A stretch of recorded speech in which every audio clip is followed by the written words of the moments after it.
ব্যক্তিকে যেমন প্রতিদিনের খাবারে আমিষের চাহিদা পূরণ করতে পারে, তেমনি বাণিজ্যিকভাবে কোয়েল ও কোয়েলের ডিম বিক্রি করে আর্থিকভাবে লাভবান হওয়া যায়। কোয়েলের খামার পরিবেশ বান্ধব, কোয়েলের রোগ ব্যাধি খুবই কম এবং খামারে দুর্গন্ধ নেই বললেই চলে। আত্মকর্মসংস্থানের জন্য স্বল্প পুঁজি খাটিয়ে সহজেই কোয়েল পালনের ব্যবসা শুরু করা যায়। আসুন বেকার বসে না থেকে কোয়েল পালন করে নিজের ভাগ্য পরিবর্তন করি এবং দেশের উন্নয়নে অংশীদার। কোয়েলের জাত নির্বাচন, প্রাপ্তিস্থান, বাচ্চা সংগ্রহ ও পরিবহন, বাসস্থান ও পালন পদ্ধতি, ব্রুডিং পদ্ধতি, খাদ্য ব্যবস্থাপনা, রোগসমূহ, বাজারজাতকরণ এবং আয় ব্যয়ের হিসাব। আমাদের দেশের আবহাওয়ায় বাণিজ্যিকভাবে ডিম ও মাংসের জন্য জাপানিজ কোয়েল পালন সবচেয়ে লাভজনক বলে ধরা হয়। কাজেই জাত নির্বাচনের ক্ষেত্রে আমরা জাপানিজ কোয়েলকেই নির্বাচন করব। এবার আমরা জেনে নিই স্ত্রী ও পুরুষ কোয়েল কিভাবে চেনা যায়। পুরুষ এবং স্ত্রী কোয়েল প্রায় একই আকার আকৃতির হয়ে থাকে। শুধুমাত্র পূর্ণবয়স্ক পুরুষ কোয়েলের গলায় একটি সাদা মালা আকৃতির চিহ্ন থাকে এবং তার গলার স্বর তুলনামূলকভাবে স্ত্রী কোয়েলের চাইতে বেশ কিছুটা চড়া বা তীক্ষ্ণ হয়ে থাকে।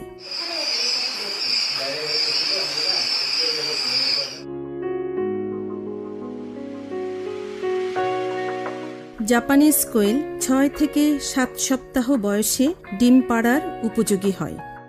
পরিণত বয়সের কোয়েল 150 থেকে 220 গ্রাম ওজনের হয়। একটি কোয়েল বছরে 200 থেকে 225টি ডিম দেয়। 15 থেকে 16 মাস বয়স পর্যন্ত ডিম উৎপাদন শতকরা 65-র উপরে থাকে, যা কোয়েল খামারের জন্য লাভজনক। ডিম উৎপাদন 65 ভাগের কম হলে, অর্থাৎ বয়স যখন 16 থেকে 17 মাস হবে, তখন স্ত্রী কোয়েলকে বাড়তি খাবার দিয়ে মোটাতাজা করে মাংসের জন্য ব্যবহার করা হয়। এছাড়াও 35 দিন বয়সের পুরুষ কোয়েলকেও বাড়তি খাবার দিয়ে মোটাতাজা করে মাংসের জন্য বিক্রি করা। দেশের বিভিন্ন বাণিজ্যিক কোয়েল হ্যাচারি বা খামার থেকে আপনি কোয়েলের বাচ্চা সংগ্রহ করতে পারবেন। দেশে এখনও কোনো সরকারি কোয়েল হ্যাচারি গড়ে ওঠেনি, তবে বাণিজ্যিকভাবে এজন্য বিশেষ প্রয়োজনে আপনি আপনার নিকটস্থ যুব প্রশিক্ষণ কেন্দ্রে যোগাযোগ করে প্রয়োজনীয় তথ্য জেনে নিতে পারেন। বাচ্চা সংগ্রহের সময় বাচ্চার সুস্থতা যাচাই করা উচিত। এক্ষেত্রে আমরা সুস্থতার লক্ষণগুলো জেনে নেব। বাচ্চাগুলো সতেজ ও সজাগ থাকবে, বাচ্চাগুলো একই আকার ও আকৃতির হবে, বাচ্চার পালকগুলি চকচকে এবং শরীরের সাথে শক্তভাবে লাগানো থাকবে। শীতকালে বাচ্চাগুলিকে বাঁশের ঝুড়িতে পরিবহন করা ভালো।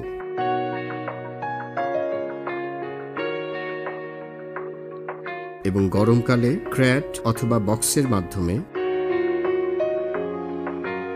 ভোরে বা সন্ধ্যায় বাচ্চা পরিবহন করা উত্তম।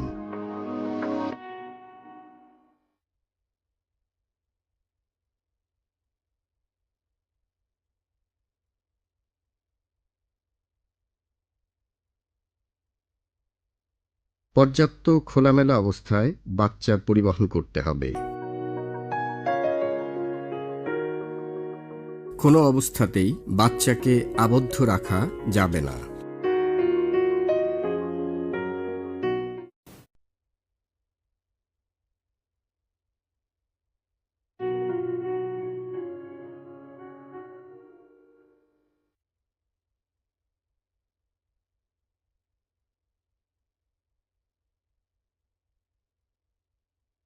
কোয়েল পালনের জন্য ঘরকে আলো বাতাসযুক্ত এবং খোলামেলা রাখতে হবে। শিকারী প্রাণী থেকে ঘরের নিরাপত্তা নিশ্চিত করতে হবে।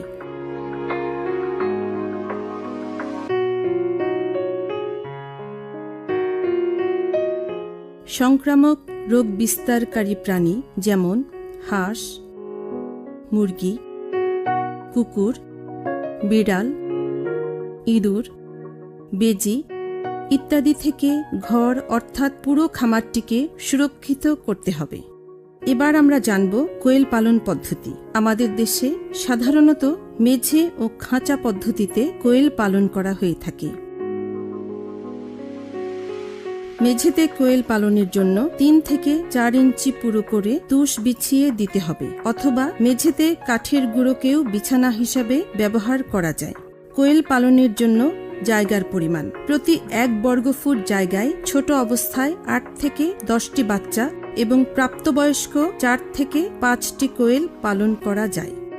খাঁচায় কোয়েল পালনের ক্ষেত্রে মুরগি পালনের জন্য যে সকল স্থানে খাঁচা পাওয়া যায় ওই সকল স্থানেই নির্দিষ্ট মাপের খাঁচা কিনতে পাওয়া যায়। ইচ্ছে করলে কেউ অর্ডার দিয়ে প্রয়োজন মাফিক খাঁচা তৈরি করিয়ে নিতে পারেন। 6 ফুট দৈর্ঘ্য, 20 ইঞ্চি প্রস্থ এবং 12 ইঞ্চি উচ্চতার একটি খাঁচায় 100টি কোয়েল পালন করা যায়। খাঁচার উপকরণ হিসেবে জিআই তার, বাঁশ ব্যবহার করা যায়। খাঁচায় কোয়েল পালনের ফলে রোগ কম হয়, দুর্গন্ধ মুক্ত থাকে, খাদ্যের অপচয় কম হয় এবং ডিম সংগ্রহ সহজেই করা যায়। অপরদিকে মেঝেতে কোয়েল পালনের ক্ষেত্রে খরচ এবং পরিশ্রম অনেক কম। কাজেই আমরা যারা কোয়েল পালন করব তারা আমাদের নিজেদের সুবিধা অনুযায়ী বিবেচনা করব আমরা খাঁচা অথবা মেঝেতে পালন করব কিনা।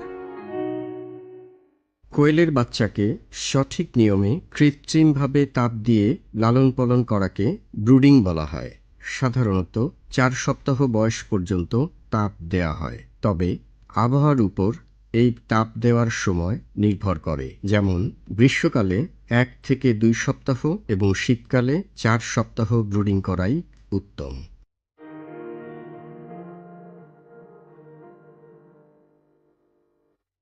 ব্রুডিংয়ের জন্য প্রয়োজনীয় উপকরণগুলোর মধ্যে রয়েছে হোভার, চিক গার্ড, মেঝের বিছানা, খাদ্যপাত্র, পানির পাত্র, থার্মোমিটার, বালতি, বেলচা, দাঁড়িপাল্লা, বৈদ্যুতিক বাল্ব এবং খবরের কাগজ। এবার জানব ধারাবাহিকভাবে ব্রুডিংয়ের কার্যক্রম। প্রথমেই ব্রুডিংয়ের জায়গা জীবাণুমুক্ত করে নিতে হবে। এরপর 2 থেকে 3 ইঞ্চি পুরু করে ধানের তুষ অথবা কাঠের গুঁড়া বিছিয়ে দিতে হবে। তারপর নির্ধারিত বৈদ্যুতিক বাল্বটি সেট করে তুষের উপর কাগজ বিছিয়ে তার উপর খাদ্য ও পানির পাত্র স্থাপন করতে হবে। বাচ্চা নামানোর আগে ভেতরের তাপমাত্রা 95 ডিগ্রি ফারেনহাইট হয়েছে কিনা তা নিশ্চিত করতে হবে। বাচ্চাগুলো আস্তে আস্তে কাগজের ওপর ছাড়তে হবে। প্রথমে শুধুমাত্র ভিটামিন বা গ্লুকোজ মিশ্রিত পানি অল্প করে পানির পাত্রে দিতে হবে। বাচ্চা নামানোর 1 থেকে 2 ঘন্টা পর খাদ্য সরবরাহ করতে হবে। দ্বিতীয় দিনে কাগজ উঠিয়ে দিতে হবে। দ্বিতীয় সপ্তাহে তাপমাত্রা 95 ডিগ্রি ফারেনহাইট থেকে 5 ডিগ্রি কমিয়ে 90 ডিগ্রি ফারেনহাইট করতে হবে। তৃতীয় সপ্তাহে আরও 5 ডিগ্রি কমিয়ে 85 ডিগ্রি করতে হবে এবং চতুর্থ সপ্তাহে তাপমাত্রা 80 ডিগ্রি ফারেনহাইটে নামিয়ে আনতে হবে। এইভাবে প্রতি সপ্তাহে তাপমাত্রা 5 ডিগ্রি করে কমাতে হবে। তাছাড়া থার্মোমিটার ছাড়াও চিক গার্ডের ভেতর বাচ্চার অবস্থান দেখে তাপমাত্রা কম না বেশি তা বোঝা যায়। যেমন বাচ্চারা যদি বাল্বের কাছাকাছি জড়সড় অবস্থায় থাকে তবে বুঝতে হবে তাপমাত্রা কম। যদি বাল্ব থেকে বাচ্চারা দূরে সরে গিয়ে থাকে তাহলে বুঝতে হবে তাপমাত্রা বেশি। আর যদি চারিদিকে সমানভাবে ছড়িয়ে ছিটিয়ে থাকে এবং পানি ও খাদ্য স্বাভাবিকভাবে গ্রহণ করে তাহলে বুঝতে হবে তাপমাত্রা সঠিক আছে। বয়স ভেদে কোয়েলের পুষ্টি উপাদানের তারতম্য ঘটে, তাই বয়স অনুসারে কোয়েলের খাদ্যকে 3 ভাগে ভাগ করা যায়। 3 সপ্তাহ বয়স পর্যন্ত প্রারম্ভিক বা স্টার্টার খাদ্য, 4 থেকে 5 সপ্তাহ পর্যন্ত বাড়ন্ত বা গ্রোয়ার খাদ্য, 6 সপ্তাহ থেকে লেয়ার বা ব্রিডার খাদ্য।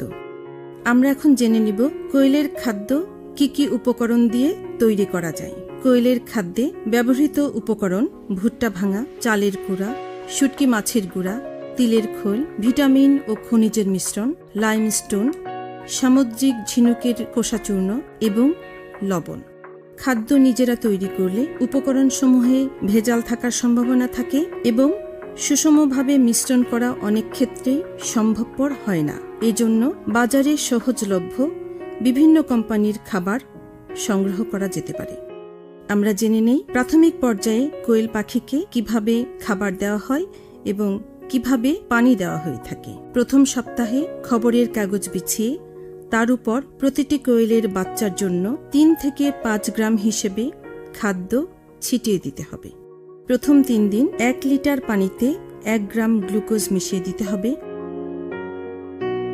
এবং পরবর্তীতে 1 লিটার পানিতে 1 গ্রাম এম্বাভিট WS ভিটামিন মিশিয়ে দিতে হবে।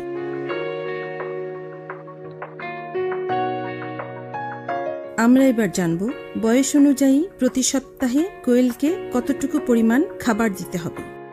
প্রথম সপ্তাহে 3 থেকে 5 গ্রাম, দ্বিতীয় সপ্তাহে 8 থেকে 10 গ্রাম, তৃতীয় সপ্তাহে 12 থেকে 15 গ্রাম, চতুর্থ সপ্তাহে 18 থেকে 20 গ্রাম, পঞ্চম সপ্তাহে 20 থেকে 25 গ্রাম। এভাবে কোয়েলের খাবার আমরা দিয়ে যাব। পূর্ণবয়স্ক একটা কোয়েল প্রতিদিন 20 থেকে 25 গ্রাম খাবার দিলেই চলে। এভাবে যতদিন পর্যন্ত ডিম পাড়ার উদ্দেশ্যে কোয়েল পাখিকে লালন পালন করা হবে ততদিন পর্যন্ত প্রতিদিন 20 থেকে 25 গ্রাম খাদ্য সরবরাহ করতে হবে। তবে লক্ষ্য রাখতে হবে ডিম পাড়া কোয়েলকে 20 থেকে 25 গ্রামের বেশি খাদ্য যেন দেওয়া না হয়। অতিরিক্ত খাদ্য গ্রহণের ফলে চর্বি জমে যাবে এবং ডিম উৎপাদন কম হবে এবং খাদ্য খরচও অনেক বেড়ে যাবে। ডিম পাড়া কোয়েলকে তার নিয়মিত খাবারের সাথে প্রতি 50 কেজিতে 8 কেজি লাইমস্টোন মিশিয়ে খাওয়ানো যেতে পারে। এতে ডিমের উৎপাদন বেশি এবং গুণগত মান ভালো হয়। তবে পুরুষ কোয়েলকে পর্যাপ্ত খাদ্য দেওয়া যেতে পারে, কারণ এতে মাংস বৃদ্ধি পেলে বাজারজাতকরণে সুবিধা হয়। পুরুষ কোয়েলের পাশাপাশি খামারে ডিম উৎপাদন কমে গেছে এমন স্ত্রী কোয়েলকে বাড়তি খাবার দেওয়া যেতে পারে। এক্ষেত্রে পুরুষ এবং ডিম উৎপাদন কমে গেছে এমন স্ত্রী কোয়েলকে ব্রয়লার স্টার্টার খাদ্য সরবরাহ করা যায়। কোয়েল পাখিকে দিনে 3 বার খাদ্য সরবরাহ করা উত্তম। যে সকল কোয়েল মোটাতাজাকরণের জন্য ব্যবহার করা হবে তাদেরকে 3 বারের অধিক খাবার দেওয়া যেত। কোয়েলের রোগ ব্যাধি হয় না বললেই চলে, তবে ঠান্ডা কোয়েলের একটি মারাত্মক সমস্যা। ঠান্ডা থেকে কোয়েলের 3টি রোগ হতে পারে, যেমন রক্ত আমাশয়, ব্রুডার নিউমোনিয়া, আলসারেটিভ এন্টারাইটিস। রক্ত আমাশয় রোগের প্রধান লক্ষণ রক্ত মিশ্রিত পাতলা পায়খানা। ব্রুডার নিউমোনিয়ায় সাধারণত ব্রুডিং করার সময়, অর্থাৎ 2 সপ্তাহ বয়সের বাচ্চা কোয়েলের শ্বাসকষ্ট হয়। এ সময় চোখ লাল হয়, চোখ দিয়ে পানি পড়ে, এতে মৃত্যুর হার শতকরা 50%। আলসারেটিভ এন্টারাইটিস রোগে আক্রান্ত হলে কোয়েল পাতলা পায়খানা করে, খিঁচুনি হয়, ক্ষুদ্রান্ত্রে এবং সিকামে ক্ষত দেখা দেয়। রোগবালাই দেখা দিলে সবসময়ই চিকিৎসকের পরামর্শ নিতে হয় এবং রোগ সৃষ্টিকারী জীবাণুর কবল থেকে রক্ষার জন্য ব্যবস্থা নিতে হয়। একে জৈব নিরাপত্তা বলে। কোয়েলের ঘর সবসময় পরিষ্কার ও শুকনো রাখতে হয়। ঘরে সর্বদা পর্যাপ্ত আলো ও বাতাস চলাচল নিশ্চিত করতে হয়। চাহিদা মোতাবেক পর্যাপ্ত পরিমাণ পরিষ্কার ও নিরাপদ পানি সরবরাহ করতে হয়। স্বাস্থ্যসম্মত ও সুষম খাদ্য সরবরাহ নিশ্চিত করতে হয়। খামারে সাধারণত একই জাতের এবং একই বয়সের কোয়েল পালন করতে হয়।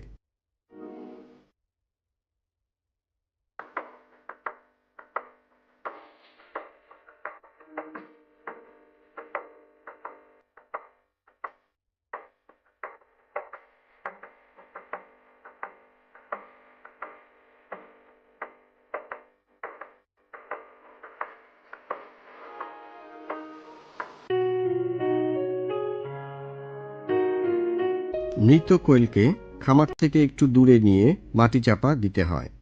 খামারে অন্য কোনো প্রজাতির পাখি বা মুরগি অথবা দর্শনার্থীর প্রবেশাধিকার সীমিত রাখতে হয়।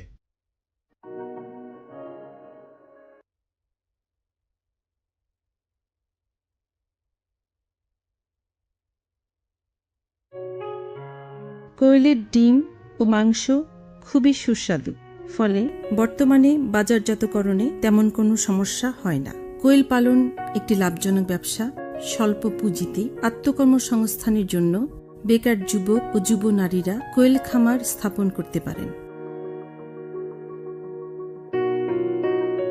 গৃহিণী, ছাত্রছাত্রী, চাকরিজীবী স্বাভাবিক কাজের পাশাপাশি বাড়তি হিসেবে কোয়েল পালন করে আত্মকর্মসংস্থান অথবা নিজেদেরকে ক্ষুদ্র উদ্যোক্তা হিসেবেও প্রতিষ্ঠিত করতে পারেন। অবসরপ্রাপ্ত ব্যক্তিরাও প্রতিদিন কাজের ফাঁকে কোয়েলের খামার স্থাপন করে বাড়তি আয় এবং সময় দুটোই কাটাতে পারেন।